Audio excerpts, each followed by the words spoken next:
इय्याक नअबुदु व इय्याक नस्तईन। मेरा व्लॉग देखने वाले मुहिब वतन पाकिस्तानियों को अस्सलाम वालेकुम। उम्मीद करता हूँ कि आप खैरियत से होंगे और अपने अहले खाना के साथ होंगे। नाज़रीन, आज की जो सबसे बड़ी स्टोरी इस वक्त चल रही है, जैसे कि कल आपने देखा अबाद फ़ारूक साहब जो पीटीआई के एक एमपी थे, उनके एक 9-10 साला बेटा इंतकाल कर गया था कल। और उसके पीछे जो रीज़न्स थी वो काफ़ी दिनों से यही चलता आ रहा था कि वो शदीद बीमार था, हॉस्पिटलाइज था, और उस दौरान वो अपने वालिद मोहतरम से मिलना चाहता था, लेकिन अम्मार को उसके वालिद से नहीं मिलने दिया गया। और फिर कल उसी सदमे से वो जहाँ बाक हो गया, बल्कि मैं ये कहूँगा कि वो शहीद हो गया। नाज़रीन, आज जब ये कल जनाजा हुआ तो उसके बाद आज सुबह से, बल्कि जनाजे के बाद से एक ख़ास ग्रुप है लोगों का, वो एक्टिव है ट्विटर पर, फेसबुक पर, सोशल मीडिया पर, और वो ये साबित करने की कोशिश कर रहा है कि अम्मार किसी बीमारी की वजह से नहीं, बल्कि वो ये इस ट्रॉमे की वजह से नहीं, बल्कि वो पहले से बीमार था। 9 मई के वाक़यात से वो पहले बीमार था और उसके फ़लाँ डिज़ीज़ थी, कोई बैक्टीरिया होता है, कोई वायरस होता है, और उस वजह से वो आहिस्ता आहिस्ता अलील रहा और फिर वो इस दुनिया से चला गया, मर गया। लेकिन कुछ रिपोर्ट्स सामने आई हैं, वो मैं आपके सामने रखता हूँ। डॉक्टर्स की रिपोर्ट है, उन रिपोर्ट्स को आप सुनिए, देखिए, पढ़िए, और आपको पता चल जाएगा कि उसकी मौत के पीछे क्या मुहर्रिकात थे। 9 मई का वाक़या होता है जी। 9 मई के वाक़ये के बाद उसके वालिद को गिरफ़्तार किया जाता है।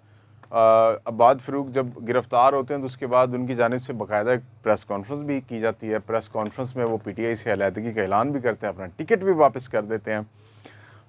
फिर जनाब एक तस्वीर जारी होती है जिसमें वो दिखाया जाता है कि जी 1 करोड़ का वो उन्होंने चेक जो है इमरान खान को दिया, पार्टी फंड में दिया। मैं उसके ऊपर भी आपको इनलाइटन करता हूँ कि वो क्या स्टोरी थी और वो किस तरह इससे लिंक है। लेकिन उससे पहले मैं आपको बताता चलूँ कि 19 जुलाई 2023 9 मई का वाक़या होता है और उसके बाद अबाद फ़ारूक को पकड़ा जाता है और वो इन सारी चीज़ों को छोड़ चुके होते हैं, इनकार कर जाते हैं पीटीआई के साथ चलने को।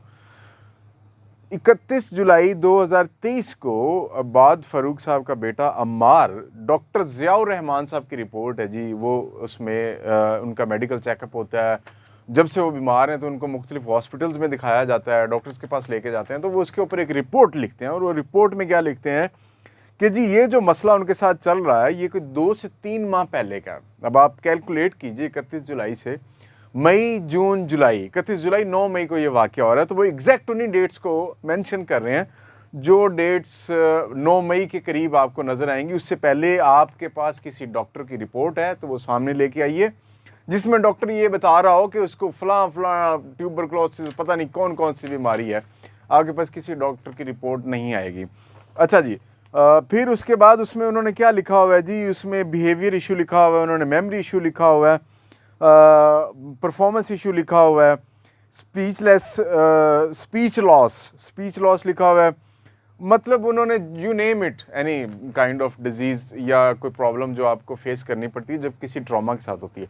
जब आप ताकत के नशे में 10 से 20 पुलिस एहलकार किसी के घर स्टॉर्म करेंगे, उनके बच्चों को डराएंगे, माँ बाप को मारेंगे, पीटेंगे, आपके घर का साजो सामान तोड़ेंगे, तो उस वक्त आपके बच्चों की, छोटे बच्चों की क्या हालत होगी। डर की वजह से अबाद फ़ारूक का बेटा अम्मार इस दुनिया से चला गया, सिर्फ और सिर्फ डर की वजह से, और किसी रीज़न से नहीं गया। वो डर क्यों पैदा हुआ, वो नहीं, 9 मई के वाक़यात के बाद इस रियासत ने उन लोगों को पकड़ा, उनके घरों पे छापे मारे, उनको डराने की कोशिश की थी, और ये खून भी उसी रियासत के गले में जा पड़ा है जिस रियासत ने बाकी लोगों को पकड़ा और 9 मई के वाक़यात के बाद जिस तरह क्लिनजिंग की, पॉलिटिकली क्लिनजिंग की, ताकि लोग इमरान खान के साथ खड़े ना हो।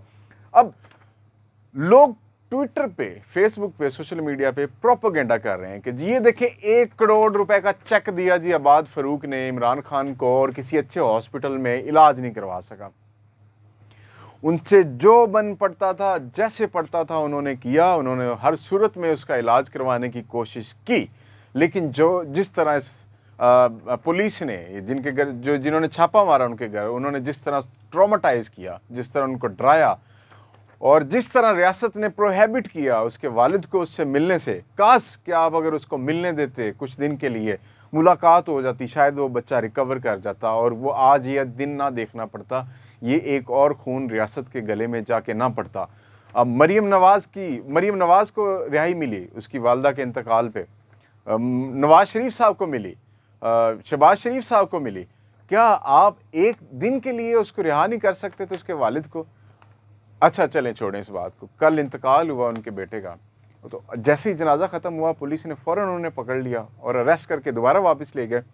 एक दर्द है, दुख है, आपकी भी औलाद है, आपके भी बच्चे हैं, खुदा न करे आपके साथ कभी ऐसा हो और आपसे वो तकलीफ़ पूछी जाएगी जो आप बता नहीं पाएंगे कि क्या तकलीफ़ है। आपने उनको कुछ लम्हे भी अपनी फैमिली के साथ गुजारने ना दिए और फ़ौरन अरेस्ट करके वापस ले गए। ये वो जुल्म है, ये वो जबर है जो रियासत को एक दिन इसका जवाब देना पड़ेगा और इसी वजह से रियासतें तबाह होती नज़र आई हैं। मेरा व्लॉग देखने वालों का बहुत शुक्रिया। आप इस चैनल को लाइक कीजिए, सब्सक्राइब कीजिए, बेल आइकन का बटन दबाइए। आप कमेंट्स में सवाल पूछ सकते हैं, हम आपके सवालात के जवाब देंगे। बहुत शुक्रिया। अल्लाह हाफ़िज़।